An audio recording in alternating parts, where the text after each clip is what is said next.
I would say that if you are having trouble navigating through real and potential conflict, if you want to cultivate your executive presence, if you want to polish your leadership skill, or perhaps you want to foster a greater sense of work life integration, you want to create sustainable leadership practices, then I would say that all those reasons and probably a dozen more are a good reason to begin thinking about partnering someone who will understand exactly where you are in your leadership journey and can accelerate your growth in your leadership skill set, in your leadership acumen, in your leadership understanding. Welcome to the Innovation and Compliance Podcast, part of the Compliance Podcast Network. Join us every week as we talk with industry innovators who are making compliance to help business run more efficiently and at the end of the day, more profitably. Here's your host, Tom Fox. Hello, everyone. This is Tom Fox back for another episode, and you're in for a real treat today. I have Linda Fisk. Linda is not only a fellow Texan, but she is also I'm not sure if coach, I'm not sure if leader on leadership or what the right term might be, but Linda's going to talk to us about leadership today with a particularly interesting angle, which is her angle. So Linda, first of all, welcome, and thank you so much for taking the time to visit with me today. Thank you so much, Tom. It's an honor to be here on your program. Thank you so much. So Linda, could you tell us a little bit about your professional background? Absolutely. When I charted my course, I knew that I wanted to be in marketing, advertising, communications.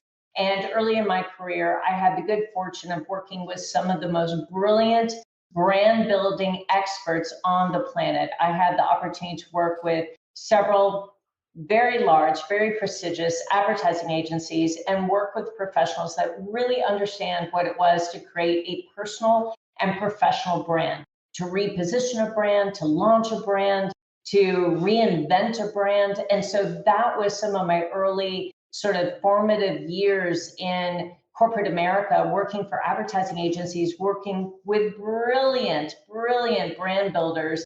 And I feel like I got sort of a crash course in some of the most important leadership lessons available. And then from there, I went on to get a master's and a PhD in clinical psychology, which again gave me such a wonderful foundation and understanding what motivates people, how people make decisions, how they come to conclusions, how they step out in bold leadership, and where they may get stuck, where they may find challenges or roadblocks in their development as a person, as a professional. And that was really fundamental too.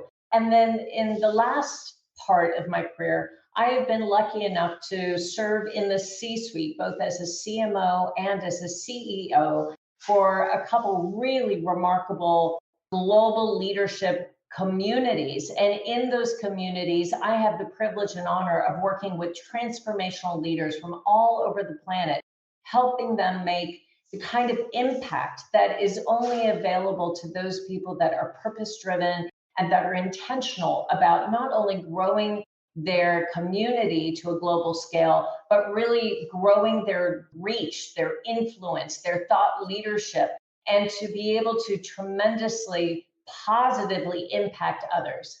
Linda, what's your current role? I am the CEO of a global women's leadership organization called LeadHERship Global. Well, first of all, I should say for our listeners who are not watching this on YouTube, you're missing the passion in Linda's expression in her face. I'm sure you're hearing it in her voice, but that really led to the first question I wanted to ask you. Just looking at your website, I could tell you are passionate about leadership. Why are you so passionate about leadership? And more importantly, communicating the things you've learned over the years to others? Well, I will tell you, Tom, that I, as I said, have had the incredible good fortune of being able to be in the C-suite with some of the largest and most prestigious leadership communities on planet Earth. And in the C-suite, serving as either the chief marketing officer or the chief executive officer, I have seen the transformational power of leaders coming together to solve problems, to advance solutions, to be able to tackle some of the most daunting issues that our planet is facing today. And when leaders come together with an aligned sense of purpose, mission, vision, then the kind of impact they can make is absolutely limitless. And so when I began the study of leadership by working in these global communities, I started realizing that impactful leadership is really about making long lasting, positive, and meaningful contributions to both organizations and communities, and importantly, in the lives of people. And I think that is true of any level of leadership, but impactful leadership is about the transformation that's possible when you bring leaders together to problem solve together or to be able to advance a solution, advance a mission, a vision that positively impacts people. Linda, the leadership skills, the leadership tactics and techniques, do you feel like they can be taught, or is it some mystical innate DNA that people are either born with it or they're not? I do think that some people have innate leadership ability, for sure. You can see a whole playground of little toddlers, and some toddlers will organize games, organize rules for those games. They will line up their classmates, they will give people roles and responsibilities. And you see that there are certain, even young kids in preschool, middle school, high school that naturally gravitate to leadership opportunities and leadership roles. But I believe that leadership is certainly available to everyone. And it's simply about combining your mind and your heart to lead. It's about creating achievable, sustainable goals that build lasting impact by genuinely and generously influencing people to believe, trust, and join you in your mission.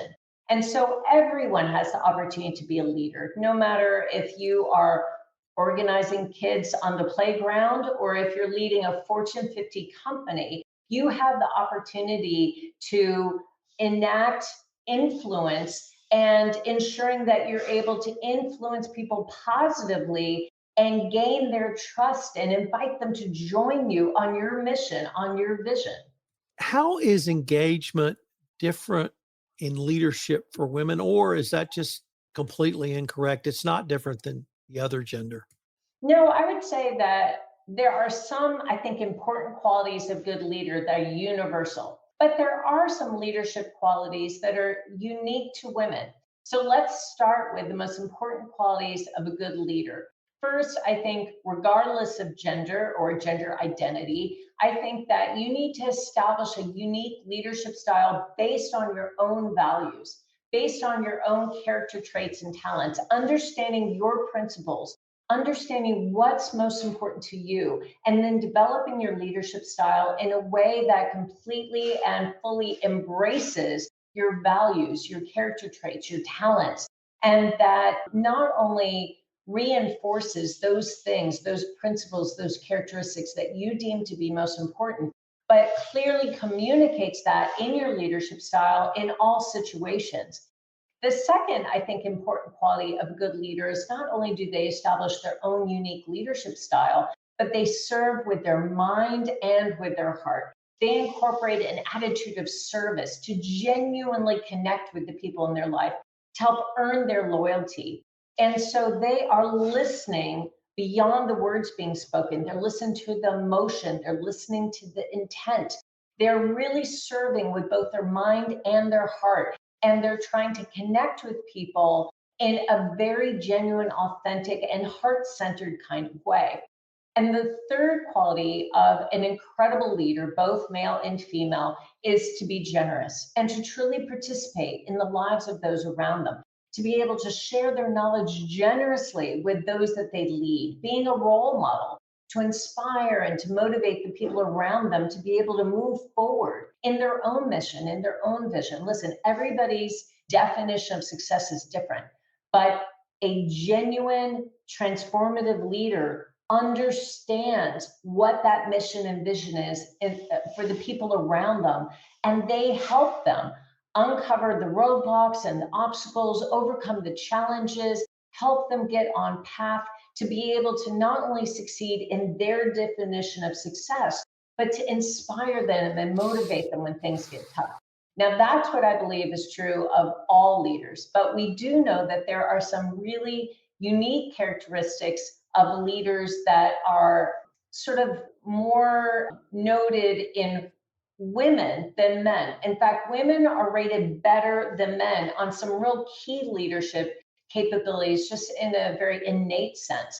According to an analysis of thousands of 360-degree reviews, women outscored men on 17 of the 19 capabilities that differentiate excellent leaders from average or poor ones. So things like resilience, being able to be empathetic, being able to champion change, being able to solve problems and analyze issues. Those types of things tend to be qualities that women outscore men on when it comes to leadership abilities. But I think that whether you're a woman in leadership or a man in leadership, the idea of being able to create competencies and behaviors that are required for leadership is available to everyone. Having an authentic communication leadership style, although women are known to be perhaps a bit more advantaged in terms of creating authentic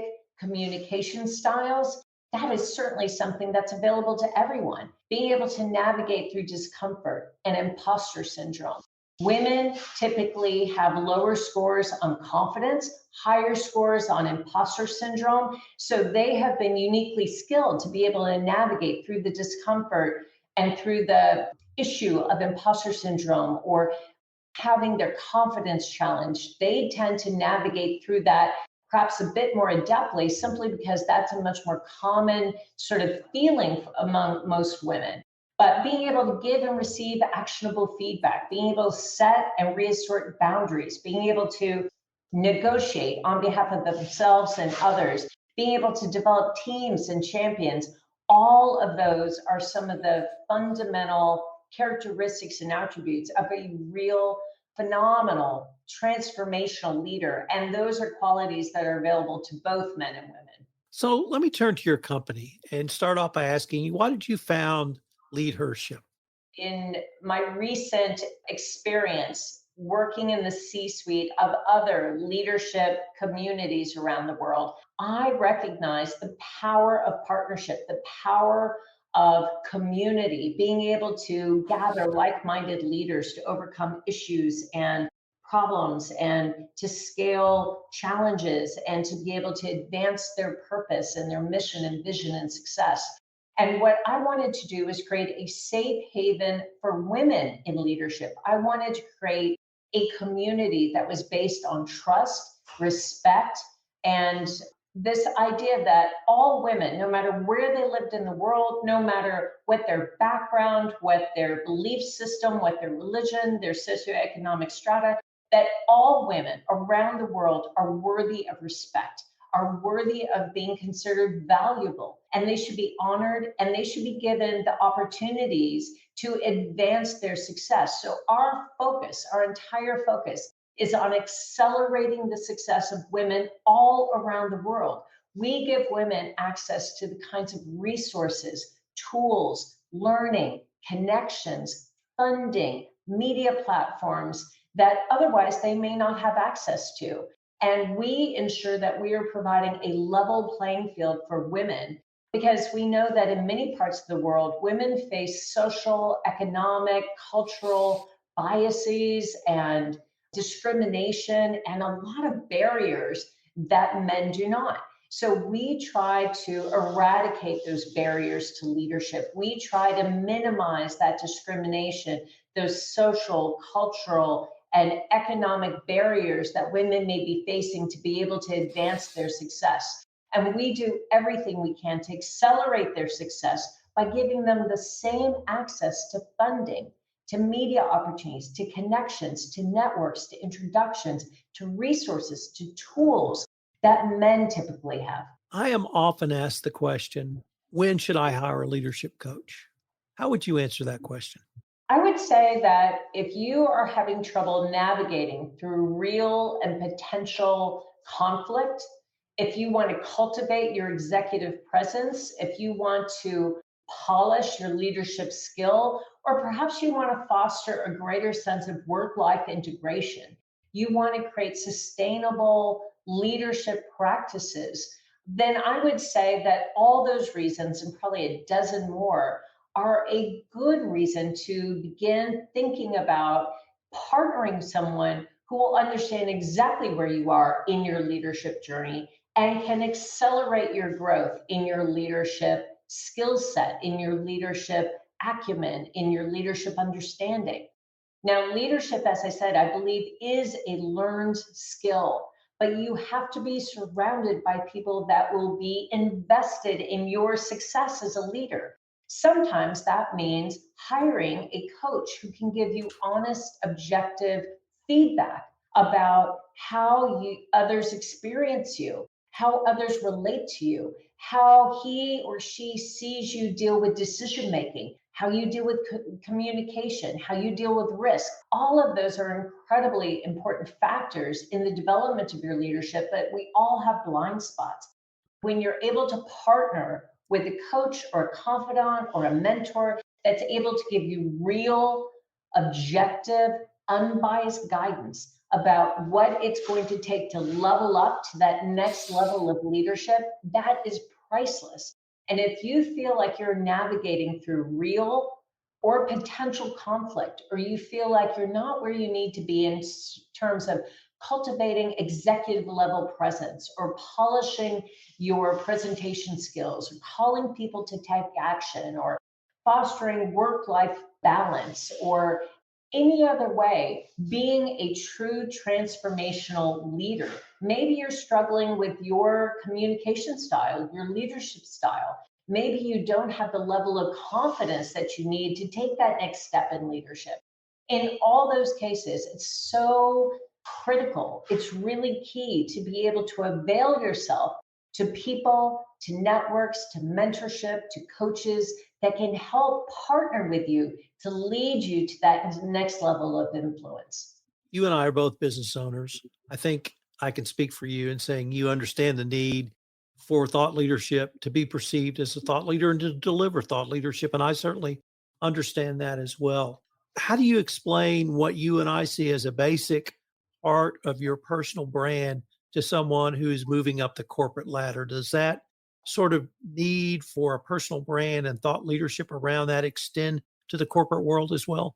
Absolutely. I think that being able to build your personal brand, which is incredibly well aligned to your value system, to your principles and practices, is critical to not only extend your influence, but to raise your profile and build your credibility. You know, you were talking about the unique strengths of women.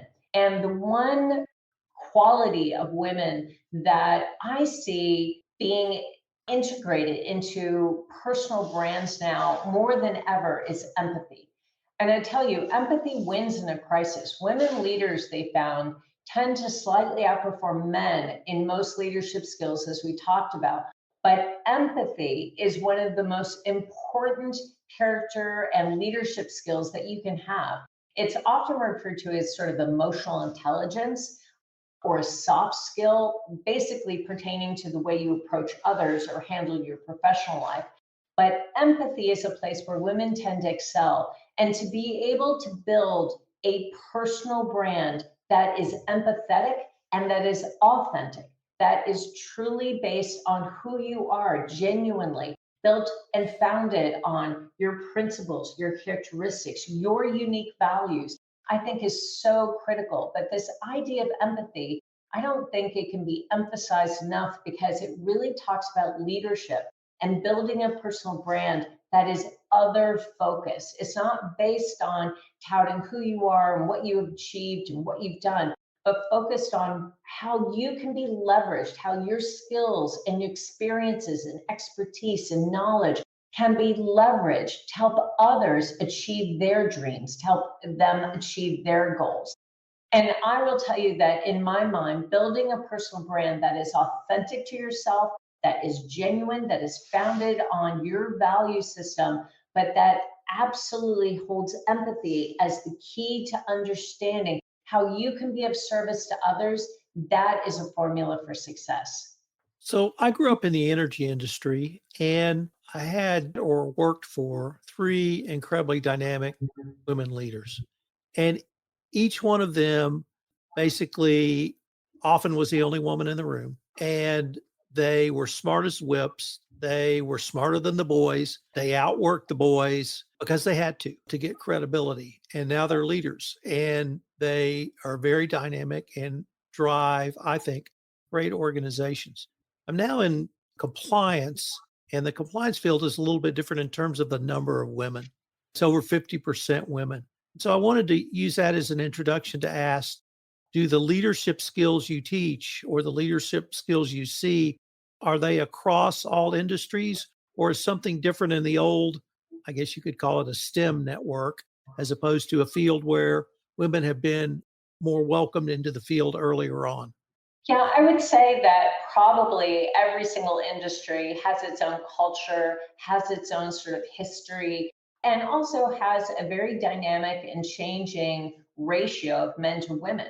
There are some industries now where there's quite a bit of gender balance, and then there's some industries where women are significantly underrepresented. And so I would say that probably the leadership style that you see across those industries is very much based on what that gender balance ratio looks like. What I find is that there are six very specific leadership styles, and those leadership styles tend to differ based on industry, depending on the level of women of influence and leadership within that industry. So the first leadership style is one called servant leadership, and we've all heard quite a bit about that. The next is frontline leadership, transformational leadership, meta modern leadership, postmodern leadership, and then finally contrarian.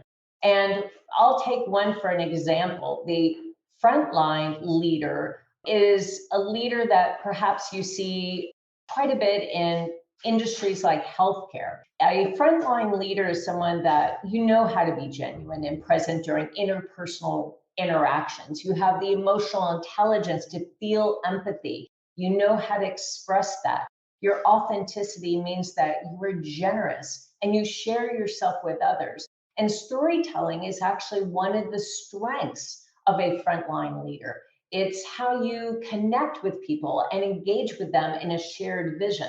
So perhaps your biggest gift is the ability to empower the people around you to achieve their best.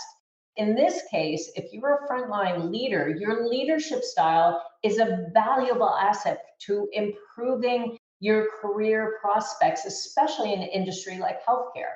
A leadership program that can bring you evidence-based practice to your work could add a lot of value to your leadership journey in that kind of industry. And another leadership style, transformational leader, is probably something that you would see more in a exploratory or discovery based, maybe science field. A transformational leader is one that recognizes that there's always something new to learn. There's always something to be discovered. They say curiosity killed the cat, but a transformational leader recognizes that's why cats have 9 lives, because they have a relentless hunger to gain knowledge. It means that the transformational leader looks far ahead when remaining cognizant of what's going on in the present, but they're always thinking 6 months, a year, 5 years ahead. And this ability to see forward gives the transformational leader the confidence to take big risks. To gain the confidence and participation of others, the transformational leader needs to turn up the charm. And what we find often is in science fields, it's still, despite the focus and momentum of women entering STEM, still yet many of those industries are still male dominant. And so for them, being charming, being charismatic is not the norm, nor is it necessarily valued. However, even though most men in those situations rarely feel the need to be, say, center of attention, when the big risks pay off, you need to be able to share that success with everyone who made it possible. So you need to understand how to communicate in a very empathetic and a very inclusive kind of way. And this leadership style is a valuable asset to improve your career prospects if, again, you're in more of a science-based industry or a discovery kind of industry. One of the key themes I hear when I interview a successful female leader is they always, and I think to a woman, say, I had a mentor. I had a great mentor. I had somebody who I don't know why took an interest in me. Do you help coach women to either be mentors, pay it forward, whatever you may call it, even if it's your legacy? Because I see mentorship as so critical in this process. You're absolutely right, Tom. It's so important. It's so critical. And I would say that in LeadHERship Global, we have what we consider to be a very healthy ecosystem where women have just as much to give as they do to receive.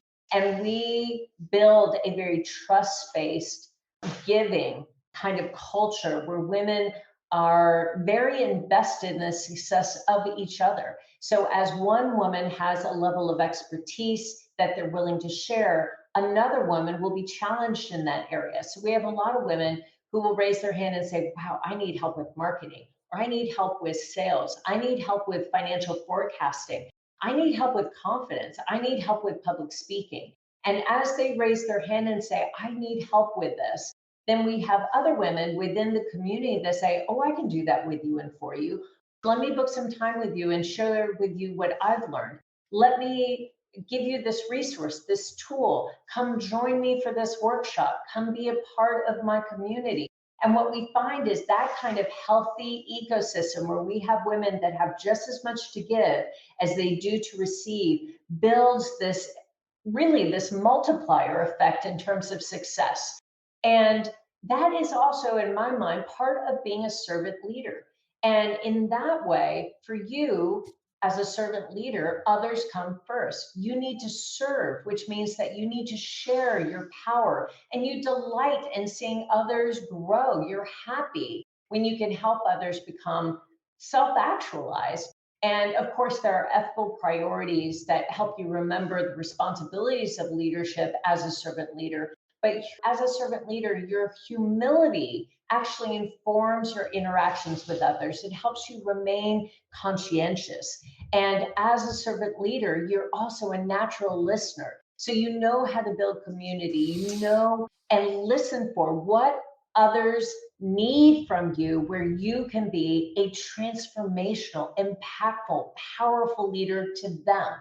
And so, in my mind, being a servant leader is part of being a part of a healthy ecosystem and to be able to offer your expertise as a mentor or to be able to raise your hand and say, I need a coach, I need a mentor. So both are equally valid positions, but as a servant leader, you are the one that's actively reaching out to others and sharing your expertise in a mentorship relationship, in a coaching relationship. Linda, unfortunately, we are near the end of our time for this episode. But before we leave, I wanted to ask you if our listeners wanted any more information on yourself or your company or really any of the topics we've touched on today, what would be the best way for them to find out? Well, you are welcome to always reach out to me on LinkedIn. I tend to be very active across all the social media platforms, Instagram, LinkedIn, Facebook, Twitter.